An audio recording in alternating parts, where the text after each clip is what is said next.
মৰমৰ ছাত্ৰ-ছাত্ৰীসকল, আজি আমি আৰম্ভ কৰিছোঁ তৃতীয় শ্ৰেণীৰ পৰিৱেশৰ নতুন পাঠ্যপুথি আমাৰ চৌপাশৰ পৰিৱেশৰ দ্বিতীয়টো পাঠ আমাৰ বিদ্যালয়। আমাৰ বিদ্যালয় সম্পূৰ্ণ প্ৰশ্নোত্তৰ আৰু ক্ৰিয়াকলাপ কৰি দিয়া হৈছে। তোমালোকে ভিডিঅ'টো ভাল পালে প্লিজ চেনেলটো ছাবস্ক্ৰাইব কৰি দিবা। ধন্যবাদ। পাঠ 2 আমাৰ বিদ্যালয়। এতিয়া আমি এবাৰ পাঠটো পঢ়ি লওঁ আহা। এইখন ৰতনপুৰ গাঁৱৰ জাকত জিলিকা বিদ্যালয়। ৰিংকি, পৰিণীতা, জেনিফাৰ, ৰাজু, পদুম, ফাৰুকহঁত ইয়াৰ ছাত্ৰ-ছাত্ৰী। বিদ্যালয়খন সকলোৰে অতিকৈ আদৰৰ। ৰিংকিহঁতে বিদ্যালয়খনৰ চৌহদটো আৰু শ্ৰেণীকোঠাসমূহ সদায় পৰিষ্কাৰ পৰিচ্ছন্নকৈ ৰাখে। আৱৰ্জনা পেলাবলৈ নিৰ্দিষ্ট ডাষ্টবিন ব্যৱহাৰ কৰে। শুকান ডালপাত, ফল-মূলৰ বাকলি, কণীৰ খোলা, শাক-পাচলিৰ আৱৰ্জনা আদি পেলাবলৈ সেউজীয়া ৰঙৰ ডাষ্টবিন ব্যৱহাৰ কৰে। এই আৱৰ্জনাবোৰ সহজে পচি মাটিৰ লগত মিহলি হৈ যায়। যোনবোৰ আৱৰ্জনা সহজে পচি মাটিৰ লগত মিহলি হৈ যায়, সেইবোৰ আৱৰ্জনা পেলাবৰ কাৰণে কোনটো ডাষ্টবিন ব্যৱহাৰ কৰে, কোনটো ৰঙৰ?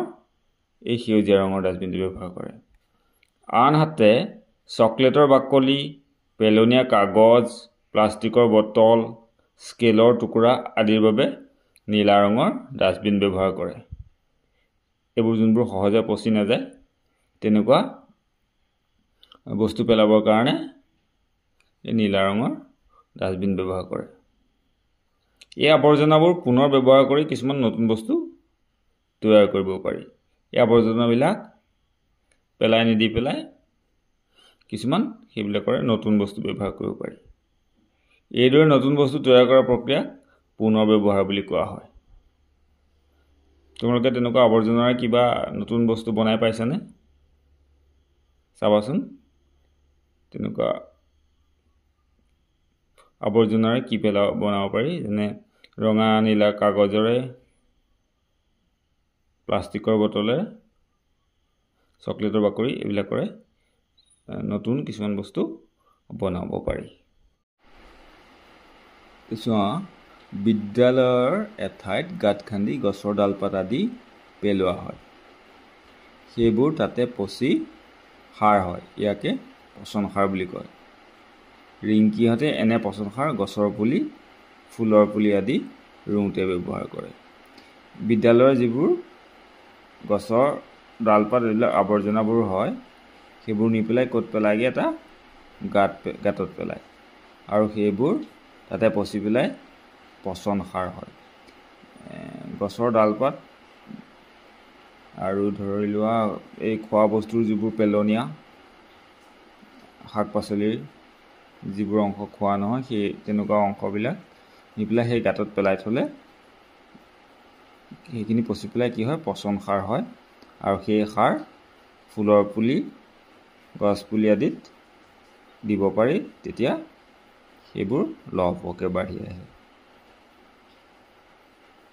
এতিয়া চোৱা, তলত দিয়া আৱৰ্জনাবোৰ কোনটো ডাষ্টবিনত পেলাবা? 8টা নিমিলোৱা। আলুৰ বাকলি। এতিয়া আলুৰ বাকলি ক'ত পেলাম?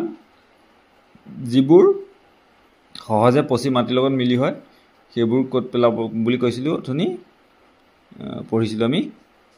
তেনেকুৱা বস্তুবিলাক আমি হেৰিত পেলাওঁ, সেউজীয়াটোত পেলাওঁ, হয়নে? আলুৰ বাকলি সেউজীয়াটোত। প্লাষ্টিকৰ বটল আকৌ এনেকুৱা সহজে নপচা আৰু পুনৰ ব্যৱহাৰ কৰিব পৰাবিলাক নীলাটোত, হয়নে? কণীৰ খোলা পেলাব লাগিব সেউজীয়াটোত। লাইটৰ বাল্বৰ টুকুৰা নীলাটোত। কাপোৰৰ টুকুৰা পেলাম নীলাটোত। এইবোৰ সহজে পচি নোযোৱাবিলাক নীলাটোত। পেলনীয়া কাগজো হ'ব নীলাটোত। সহজে পচি নোযোৱা আৰু পুনৰ ব্যৱহাৰ কৰিব পাৰি, সেইবিলাক হ'ল নীলাটোত। আৰু চিপছৰ খালী পেকেটো হ'ব নীলাটোত প্লাষ্টিকটো সোনকালে নপচে আৰু গছৰ শুকান পাত হ'ব এইটোত সোনকালে পচি মাটিৰ লগত মিহলি হৈ যায় হয়নে তাৰপিছত দিয়া আছে তোমালোকৰ বিদ্যালয়খন তুমি কিয় ভাল পোৱা ভাবি গুণি কেইটামান কাৰণ লিখা তোমালোকৰ বিদ্যালয়খন তুমি কিয় ভাল পোৱা বাৰু দুটামান কাৰণ ভাবি পেলাই কোৱাচোন আমাৰ প্ৰত্যেকই নিজৰ নিজৰ বিদ্যালয়খন ভাল পাওঁ হয়নে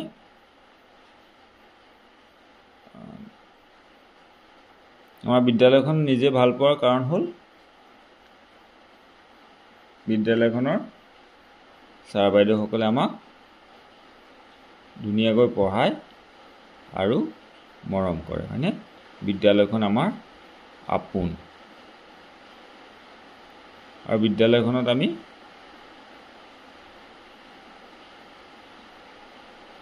পঢ়ি শুনি কিবা আমি শিকিবলৈ পাওঁ হয়নে আৰু বিদ্যালয়খনত আমাৰ লগৰীয়া আছে আমি লগৰীয়াসকলৰ লগত মিলিজুলি থাকোঁ আৰু তেনেকুৱা বহুতো কাৰণ হ'ব পাৰে এইবোৰ তোমালোকে ভাবি গুণি লিখিবা হ'বনে ইয়াৰ পিছত কি দি আছে চোৱা বিদ্যালয়ত কেনেদৰে ফুলনি আৰু পাচলি বাগিচা পাতিবা শিক্ষক আৰু সহপাঠীসকলৰ সৈতে আলোচনা কৰা শিক্ষকৰ তত্বাৱধানত কামৰ ভাগ বতৰা কৰি ফুলনি আৰু পাচলি বাগিচাৰ সময়মতে যতন ল'বা তোমালোকৰ প্ৰত্যেকৰে বিদ্যালয়ত ফুলনি আৰু পাচলিৰ বাগিচা আছে হয়নে তোমালোকে কেনেকৈ ফুলনি আৰু পাচলি বাগিচা পাতিব লাগে নিশ্চয় জানা প্ৰথমতে আমি জেগাটুকুৰ ধুনীয়াকৈ জেওৰা দিব লাগিব বা ভেটি ল'ব লাগিব হয়নে ধুনীয়াকৈ যাতে গৰু ছাগলী সোমাই পেলাই ফুল আৰু পাচলি খাব নোৱাৰে তাত ধুনীয়াকৈ মাটি চহাই কোৰ মাৰি বা হাল বাই যেনেকৈ নহওক ধুনীয়াকৈ মাটি চহাই তাত আমি ফুল পুলি বা পাচলি পুলি বা গুটি সিঁচিব লাগিব হয়নে আজিকালি প্ৰত্যেকখন বিদ্যালয়তে শাক পাচলিৰ বাগিচা আৰু ফুলনিৰ বাগিচা আছে আৰু নিশ্চয় তোমালোকে ফুলনিত আৰু শাক পাচলি বাগিচাত পানী দিবা তেনেকৈ কাম কৰি পাইছা হয়নে গতিকে তোমালোকে কেনেদৰে তোমালোকৰ বিদ্যালয়ত যদি আছেতো জানাই আৰু যদি নাই শিক্ষক আৰু সহপাঠীসকলৰ সৈতে আলোচনা কৰি পেলাই এই শাক পাচলি বাগিচা আৰু ফুলনিৰ কামটো তোমালোকে কৰিবা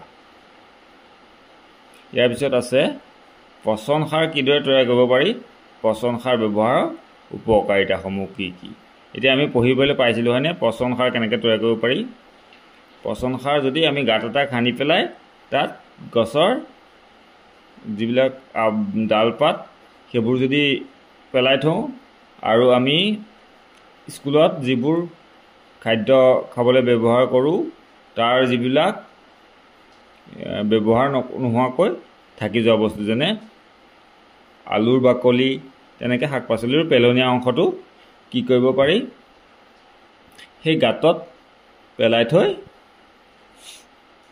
গাঁতত পুতি থৈ পেলাই সেইখিনি পচি পচন সাৰ হ'ব এইটো বাৰু মই লিখি থৈছোঁ বহী এখনত তোমালোকক এতিয়া সেইটো লিখি দিম এতিয়া চোৱা পচন সাৰ কিদৰে তৈয়াৰ কৰিব পাৰি পচন সাৰ ব্যৱহাৰৰ উপকাৰিতাসমূহ কি কি উত্তৰ পেলনীয়া জাবৰ জোঁথৰ গছৰ ডালপাত আদি গাঁত খান্দি পুতি থ'লে সেইবোৰ তাতে পচি পচন সাৰ তৈয়াৰ হয়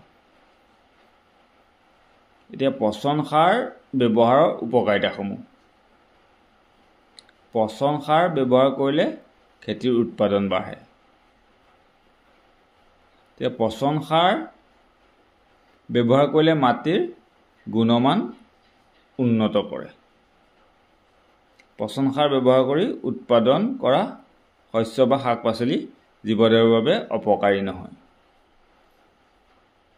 আনহাতে ৰাসায়নিক সাৰৰ অধিক ব্যৱহাৰে মাটিৰ গুণাগুণ নষ্ট কৰে ৰাসায়নিক সাৰৰ বহুল প্ৰয়োগ কৰি উৎপাদিত খাদ্যবস্তু জীৱদেহৰ বাবে ক্ষতিকাৰক হ'ব পাৰে এতিয়া আমি এটা কথা বুজি পালোঁ যে পচন সাৰ ব্যৱহাৰ কৰিলে সেই মাটিৰ গুণাগুণ নষ্ট হৈ নাযায় কিন্তু ৰাসায়নিক সাৰ যদি আমি প্ৰতি বছৰে ব্যৱহাৰ কৰি গৈ থাকোঁ তেতিয়া লাহে লাহে মাটিৰ গুণাগুণ নষ্ট হয় ইয়াৰ উপৰি এই ৰাসায়নিক সাৰ ব্যৱহাৰ কৰি পেলাই অধিক পৰিমাণে ৰাসায়নিক সাৰ দিয়া এই খাদ্যবোৰ খালে শাক পাচলি বা শস্যবিলাক খালে আমাৰ দেহৰ ক্ষতি হ'ব পাৰে কিন্তু এই পচন সাৰ যিহেতু জৈৱিক সাৰ গতিকে পচন সাৰ ব্যৱহাৰ কৰি পেলাই এই উৎপাদন কৰা শাক পাচলি বা শস্যৰ পৰা আমাৰ ক্ষতি নহয় 3 নম্বৰটো হৈছে জৈৱ আৱৰ্জনা পচন সাৰত পৰিণত কৰি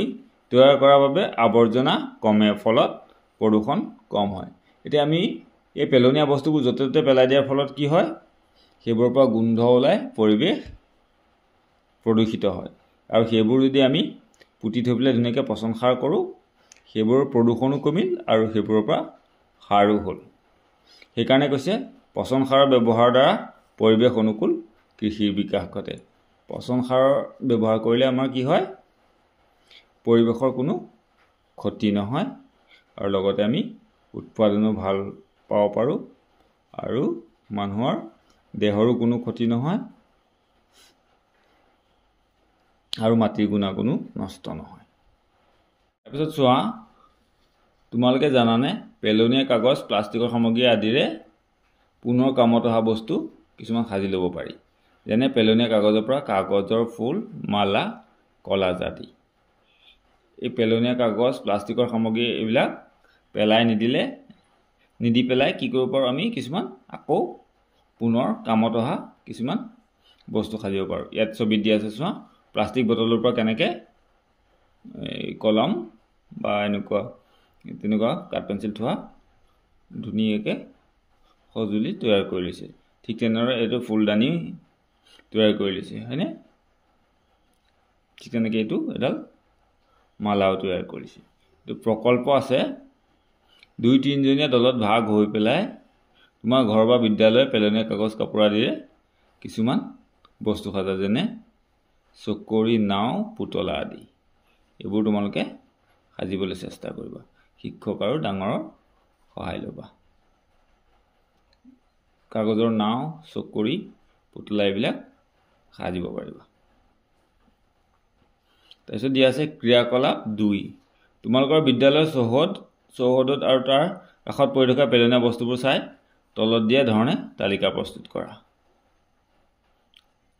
তোমাৰ নিজৰ নিৰীক্ষণ মতে তালিকাখন প্ৰস্তুত কৰিবা প্ৰয়োজন হ'লে শিক্ষক আৰু ডাঙৰৰ সহায় ল'বা এতিয়া এইটো তোমালোকৰ বাবে দিয়া আছে তোমালোকে আৱৰ্জনাবিলাকে কি বনাব পাৰা ইয়াত মই কেইটামান নিজে লিখি দিছোঁ ইয়াত কিতাপত এটা দিয়া আছে উপহাৰ বন্ধা ৰংচঙীয়া কাগজৰে আমি কি কৰিব পাৰোঁ কাগজৰ মালা সাজিব পাৰোঁ তাৰপিছত 2 নম্বৰ আছে পেলনীয়া কাগজ 2 নম্বৰ মই লিখিছোঁ পেলনীয়া কাগজেৰে কাগজৰ ফুল মালা কলাজ এইবিলাক বনাব পাৰি আৰু কাগজৰ নাও টুপি এইবিলাকো বনাব পাৰি খালী প্লাষ্টিক বটলে কি কৰিব পাৰি গছ বা ফুলৰ টাব হিচাপে ব্যৱহাৰ কৰিব পাৰি পুৰণি কাপোৰেৰে কি কৰিব পাৰি পুতলা বা ডাষ্টাৰ বনাব পাৰি এই স্কুলৰ বৰ্ড মচা ডাষ্টাৰ বা তোমালোকে পুতলা বনাব পাৰা 5 নম্বৰ হৈছে পুৰণি টায়াৰে বাগিচা সজোৱা বা তেনেকৈ চকী হিচাপে ব্যৱহাৰ কৰিব পাৰি এইটো কেনেকৈ হয় মই দুখনমান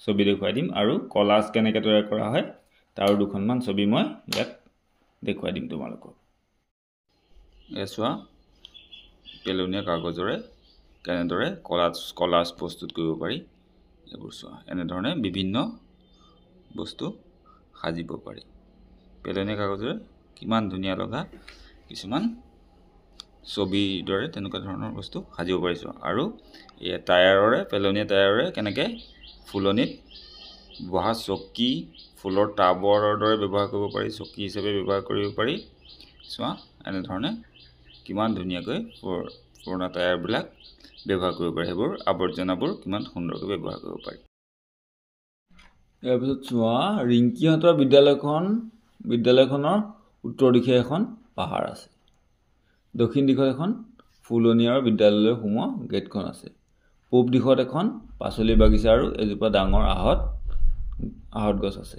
পশ্চিম দিশত এডৰা সৰিয়হৰ খেতি আছে। এতিয়া কৰি চাওঁ আহা। এটা সহজ উপায়েৰে দিশ নিৰ্ণয় কৰোঁ আহা।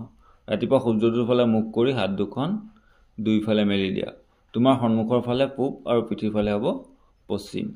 তোমাৰ বাওঁ হাতৰ ফালে উত্তৰ আৰু সোঁ হাতৰ ফালে হ'ব দক্ষিণ দিশ।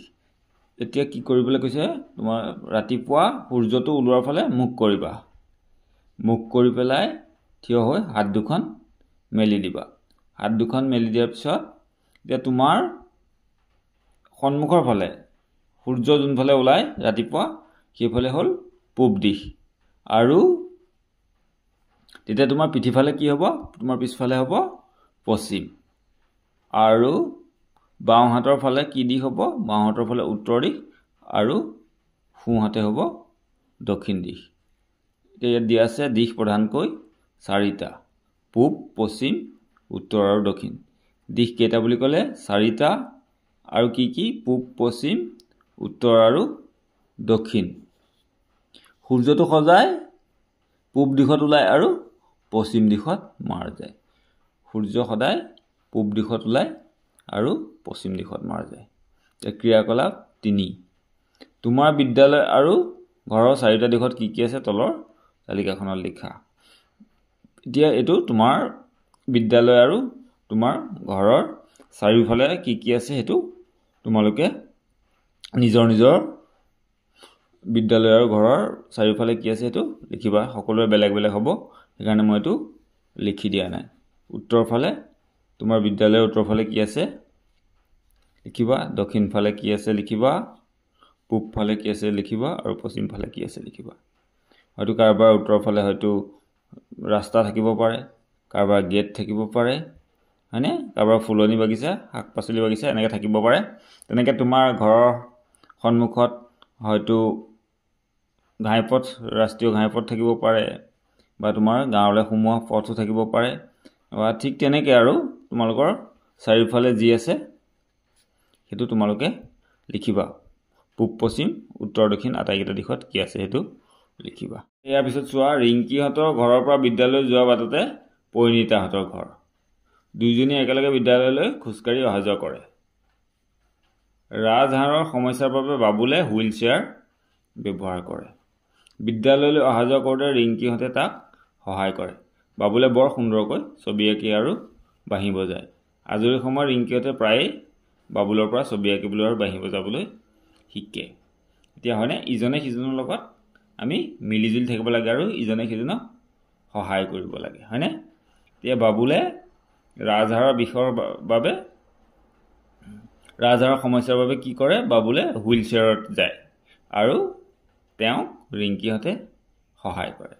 আকৌ বাবুলে সুন্দৰকৈ ছবি আঁকে আৰু বাঁহী বজায়, আৰু আজৰি সময়ত ৰিংকীহঁতে বাবুলৰ পৰা সেই ছবি আঁকিবলৈ আৰু বাঁহী বজাবলৈ শিকে, হয়নে। তেওঁলোকে ইজনে সিজনৰ লগত ধুনীয়াকৈ মিলিজুলি থাকে আৰু ইজনে সিজনৰ পৰা নজনা বস্তু শিকি লয় আৰু ইজনে সিজনক সহায় কৰে, হয়নে। এতিয়া চোৱা, ইয়াত এখন ছবি দিয়া আছে। ছবিখনত এইফালে আছে ৰিংকীহঁতৰ ঘৰ। ইয়াত স্পষ্ট হোৱা নাই, ভালকৈ চালে তোমালোকে দেখিবা কিতাপত। ৰিংকীহঁতৰ ঘৰ, এইখন হ'ল বাবুলহঁতৰ ঘৰ। এইফালে এইটো হৈ গ'ল ডাকঘৰ, এইফালে চিকিৎসালয় মানে হস্পিটাল, আৰু এইফালে আছে নামঘৰ, এইটো বাছ ষ্টপেজ, আৰু এইখন হ'ল বিদ্যালয়। আৰু ইয়াত এইটো এটা পুখুৰী আছে, আৰু ইয়াৰ দিশখিনি দিয়া আছে, দেখিছানে। এইটো চাইডে হ'ল পূব, এইফালে পশ্চিম, এইফালে দক্ষিণ, আৰু এইফালে হৈ গ'ল উত্তৰ। এতিয়া ইয়াত লিখোঁ আহা, দিয়া আছে কেইটামান, মই কৈ দিওঁ, তোমালোকে লিখি ল'বা। ৰিংকীহঁতৰ ঘৰৰ পৰা বিদ্যালয়লৈ যোৱা বাটটো ছবিত বিচাৰি উলিয়াই এডাল পেঞ্চিলেৰে আঁচটানি দেখুওৱা। ৰিংকীহঁতৰ ঘৰৰ পৰা বিদ্যালয়লৈ যোৱা, ৰিংকীহঁতৰ ঘৰৰ পৰা বিদ্যালয়লৈ যোৱা বাটটো এইটো। ৰিংকীহঁতৰ ঘৰৰ পৰা এনেকৈ ওলাই এইফালে বিদ্যালয়লৈ যাব। এইটো মই দেখুৱাই আছোঁ গোটেইটো বাৰু। আৰু কি আছে ইয়াত ছবিখনত, বিদ্যালয়লৈ যোৱা বাটত কি কি দেখিছা ক'বলৈ কৈছে। এতিয়া এডাল আঁচ টানি পেলাই দেখাবলৈ কৈছে। এইটো আমি যদি এনেকৈ আঁচ টানো এনেকৈ গৈ থাকোঁ, ইফালে আমি কি পাম? ৰিংকিহঁতৰ ঘৰলৈ যাওঁতে ইফালে ডাকঘৰ পাম, ইফালে চিকিৎসালয় পাম, তাৰপিছত এনেকৈ গৈ পেলাই নামঘৰটো দূৰত আছে, নামঘৰটো এনেকৈ আমি এইফালে ঘূৰিব লাগিব। এইফালে ঘূৰোঁতে এইখনে কি পাম? বাছ ষ্টপেজ, মানে বাছ ৰখা ঠাই পাম। তাৰপিছত এনেকৈ গৈ গৈ গৈ গৈ আমি এইফালে গৈ বিদ্যালয় পাম। গতিকে আমি গম পালোঁ ৰিংকিহঁতৰ ঘৰৰ পৰা যাওঁতে বাটত আমি কি পাম, আৰু এডাল কাঠ পেঞ্চিলে এডাল আঁচডাল আমি এনেকৈ আঁচ টানি দেখাই দিছোঁ। হ'ব, ঠিক আছে। এতিয়া চোৱা, ৰিংকিহঁতৰ ঘৰটো বিদ্যালয়ৰ কোন দিশত আছে? ৰিংকিহঁতৰ ঘৰটো আছে এইফালে আৰু বিদ্যালয় আছে এইফালে। গতিকে কি কৈছে? ৰিংকিহঁতৰ ঘৰটো বিদ্যালয়ৰ কোন দিশত আছে? বিদ্যালয়ৰ পৰা ৰিংকিহঁতৰ ঘৰটো হ'ব দক্ষিণ দিশত, হয়নে? এইফালে উত্তৰ, এইফালে দক্ষিণ। গতিকে ৰিংকিহঁতৰ ঘৰটো বিদ্যালয়ৰ পৰা দক্ষিণ দিশত আছে। তাৰপিছত আছে পুখুৰীটো ৰিংকিহঁতৰ ঘৰৰ কোন দিশত আছে? এইফালে পূব, এইফালে পশ্চিম। গতিকে ৰিংকিহঁতৰ ঘৰৰ পৰা এইটো চাইডত আছে, বাওঁ দিশত আছে, গতিকে এইটো হ'ব পশ্চিম। পুখুৰীটো ৰিংকিহঁতৰ ঘৰৰ পৰা পশ্চিম দিশত আছে। চিকিৎসালয়খন ৰিংকিহঁতৰ ঘৰৰ কোন দিশত আছে? এইখন চিকিৎসালয় আৰু এইখন ৰিংকিহঁতৰ ঘৰ। এই চিকিৎসালয়খন ৰিংকিহঁতৰ ঘৰৰ পৰা এইফালে দক্ষিণ, এইফালে উত্তৰ। গতিকে ৰিংকিহঁতৰ ঘৰৰ পৰা চিকিৎসালয়খন আছে উত্তৰ দিশত। হ'বনে? ইয়াৰ পিছত আছে কি? কৰি চাওঁ আহা। কাষৰ ছবিখনত দেখুওৱাৰ দৰে তোমালোকৰ শ্ৰেণীকোঠাৰ টেবুলখন জুখি চোৱা। টেবুলখন জোখোতে কোনে কিমান বেগেট পালা বহীত লিখি ৰাখা। এতিয়া তোমালোকৰ হাতৰ বেগেটবোৰ মিলাই চোৱা, কোনে কিমান বেগেট পালা। এনেদৰে জোখোতে সকলোৱে জোখবোৰ নিমিলিল, নহয়নে বাৰু? ইয়াৰ কাৰণ কি বুলি ভাবা? এইটো ধৰি লোৱা কাৰোবাৰ হাতটো হ'ব ডাঙৰ, কাৰোবাৰ হাত সৰু, সেইকাৰণে বেগেটেৰে জুখিলে সকলোৰে জোখ বেলেগ বেলেগ ওলাব, হয়নে বাৰু? এতিয়া সকলোৰে হাতৰ আকাৰ সমান নহয়, সেইবাবে জোখোতে হিচাপটো একে নহ'ল। এইদৰে হাত ভৰি পতা, ৰছী, আঙুলি আদিৰ কিছুমান বস্তু জুখিব পাৰি। ঠিক তেনেদৰে বস্তুৰ পৰিমাণ জুখিবলৈ হাতৰ মুঠি, চামুচ আদিও ব্যৱহাৰ কৰিব পাৰি। এই জোখবোৰত কোনো মান্য একক নাথাকে। এইবিলাকৰ এনেকৈ জুখিব পাৰি যদিও ইয়াত কোনো মান্য একক নাথাকে, সকলোৰে সমানেই হ'ব বুলি কথা নাই। কাৰোবাৰ সৰু হ'ব পাৰে, কাৰোবাৰ ডাঙৰো হ'ব পাৰে। সেইকাৰণে কাৰোবাৰ হিচাপত কম ওলাব, কাৰোবাৰ বেছি ওলাব পাৰে। এতিয়া এইবাৰ এডাল স্কেলৰ সহায়ত প্ৰত্যেকে টেবুলখন জুখি চোৱা আৰু আগৰ দৰেই কিমান জোখ পালা বহীত লিখি যোৱা। এতিয়া যদি এডাল স্কেলেৰে জোখা হয়, তেতিয়া এইবাৰ দেখা গ'ল যে প্ৰত্যেকৰে জোখটো সমান হৈছে। স্কেলডাল যোনে জুখিলেও সমান কাৰণে প্ৰত্যেকৰে জোখটো কি হ'ব? একে ওলাব। কিন্তু হাতেৰে জুখিলে কাৰোবাৰ হাতটো ডাঙৰ হ'ব পাৰে অলপ, কাৰোবাৰ সৰু হ'ব পাৰে, সেইকাৰণে জোখবোৰ বেলেগ বেলেগ ওলাব। এই কথাৰ পৰা তোমালোকে বাৰু কি শিকিলা? এই কথাখিনিৰ পৰা তোমালোকে কি শিকিলা? আমাৰ সকলোৰে হাতৰ জোখ সমান নহয়, সেয়ে এহাত, এবেগেট আদি এককবোৰো বেলেগ বেলেগ। এনেদৰে জোখমাখ কৰিলে বেলেগ বেলেগ মান পোৱা যায়। গতিকে এনেধৰণৰ অসুবিধা দূৰ কৰিবলৈ নিৰ্দিষ্ট একক ব্যৱহাৰ কৰিব লাগে। এনেকুৱা বেলেগ বেলেগ জোখ ওলাবৰ কাৰণে সেইকাৰণে নিৰ্দিষ্ট কিছুমান একক আমি ব্যৱহাৰ কৰিব লাগে। সেইবোৰ যেনে আমি মিটাৰ, চেণ্টিমিটাৰ তোমালোকে শুনিছা, স্কেলত থাকে চেণ্টিমিটাৰ, ইঞ্চি, এইবিলাক জোখ ব্যৱহাৰ কৰে।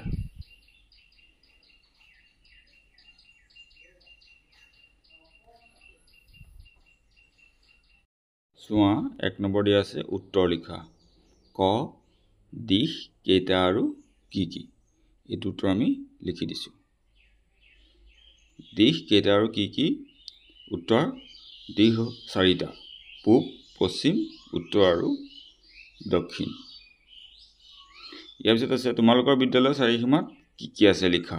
তোমালোকৰ বিদ্যালয়ৰ চাৰিসীমাত চাৰিওফালে মানে কি আছে, পূবফালে কি আছে, পশ্চিমফালে কি আছে, উত্তৰ আৰু দক্ষিণত কি আছে সেইটো তোমালোকে লিখিবা। ঠিক তেনেকৈ তোমালোকৰ ঘৰৰ চাৰিসীমাটো কি আছে তোমালোকে সেইটো লিখিবা। প্ৰত্যেকৰে এইটো বেলেগ বেলেগ হ'বৰ কাৰণে মইতো লিখি দিব নোৱাৰিলোঁ। তাৰপিছত ঘ আছে চকলেটৰ বাকলি, প্লাষ্টিকৰ খালী বটল আদি পেলাবলৈ কেনেকুৱা ৰঙৰ ডাষ্টবিন ব্যৱহাৰ কৰিব লাগে। এইটো আমি পাইছিলোঁ হয়নে?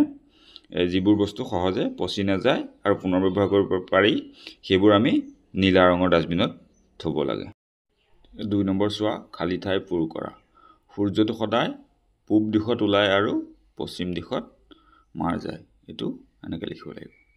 তাৰপিছত 3 নম্বৰ আছে চোৱা, পচন সাৰ কিদৰে তৈয়াৰ কৰা হয়। এইটো আমি ইতিমধ্যে কৰিছিলোঁ, তথাপি আকৌ এবাৰ কৈ দিওঁ আৰু এইটো মোৰ লিখা আছে, এইটো আকৌ এবাৰ দেখুৱাই দিম।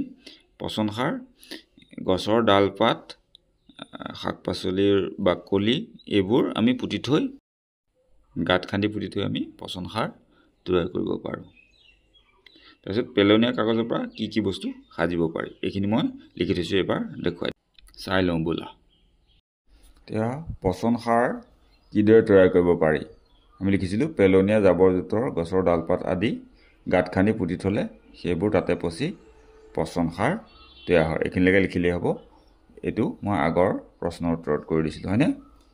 এতিয়া তাৰপিছত আছে 4 নম্বৰ আছে, পেলনীয়া কাগজৰ পৰা কি বস্তু সাজিব পাৰি লিখা। পেলনীয়া কাগজৰ পৰা কাগজৰ ফুল, মালা, নাও, কলাজ আদি বনাব পাৰি। এই কলাজটো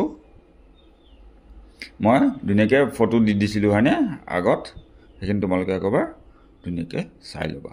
ইয়াৰ পিছত প্ৰশ্ন আছে চোৱা, ঘৰৰ ছবি এখন আঁকি তাৰ দিশকেইটা দেখুওৱা। এইটো মই এখন ঘৰৰ ছবি বনাই তাৰ দিশকেইটা দেখুৱাই তোমালোকক দিম, তোমালোকে চাই ল'বা। চোৱা, এইটো এটা ঘৰৰ ছবি। ইয়াত পূব, পশ্চিম, উত্তৰ, দক্ষিণ আটাইকেইটা দিশ দেখুৱাই দিছোঁ। পূব, পশ্চিম, উত্তৰ, দক্ষিণৰ ইংৰাজী নামকেইটাও ইয়াত দি দিছোঁ, ইষ্ট, ৱেষ্ট, নৰ্থ, চাউথ। ঠিক আছে। 3য় শ্ৰেণী পৰিৱেশৰ পাঠ 2 আমাৰ বিদ্যালয় আমি ইমানতে শেষ কৰিছোঁ। ইয়াৰ পিছত আমি ইয়াৰ পিছৰ ভিডিঅ'ত ইয়াৰ পিছৰ পাঠ আমাৰ গাঁও কৰিম।